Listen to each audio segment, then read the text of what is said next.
In 2019, the UK's music organisation conducted their annual Music by Numbers report, revealing the industry is worth £5.2 billion to the economy, with the live music sector breaking the £1 billion part alone.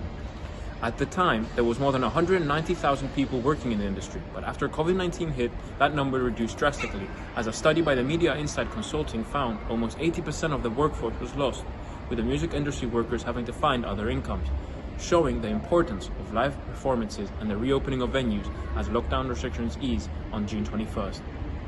Music industry expert and Birmingham City University music lecturer Dr. Matt Grimes gave his opinion on venues reopening. I think a number of artists have got used to playing to virtual audiences now through live streaming, whatever. So I think that disconnection is something that, you know, if you ask any musician, they will tell you live music is where absolutely everything happens for them. It's that connection with their audience, it's that emotion, it's the feeling in the room, it's the buzz, it's the atmosphere, it's everything, which you can attempt to replicate in the online environment, but it's never quite the same. With the lockdown now coming to an end, musicians are excited and anxious about coming back on stage, with certain restrictions remaining in place on the capacity of venues to make sure there is no serious overcrowding occurring. Things could potentially be uncomfortably strange for independent musicians who haven't had as much time on stage already.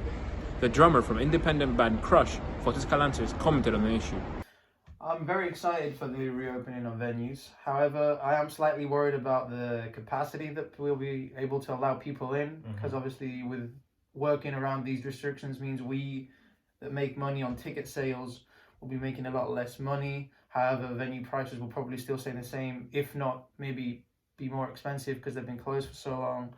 So there's a few worries with joy in there, because obviously I'm very excited to be able to gig again, because that's been a very big part of my life for so long, and then suddenly for a year I've been told, you know, there's no gigs, there's nothing to do. So it's been a bit of a mixed emotions with this whole venues reopening. One of the many venues set to reopen is the famous O2 Academy in Birmingham, previously known as the Hummingbird, set to reopen under the new name of Forum.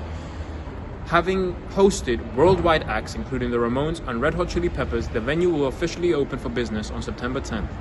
Here to talk more about the venue is the new owner, Billy Chohan. Forum, back then, it was the Hummingbird. It's always been on my radar, kind of, you know, a venue that I've kind of loved, purpose-built space, just needed to be revived, and that's what we do with global venues. We go into venues that are, you know, earmarked for development and kind of save them. With the government spending £1.5 billion on the art culture industry of the UK, taking care of over 10,000 full-time employees, independent bands need more publicity, and venues like Forum are needed to keep the industry afloat.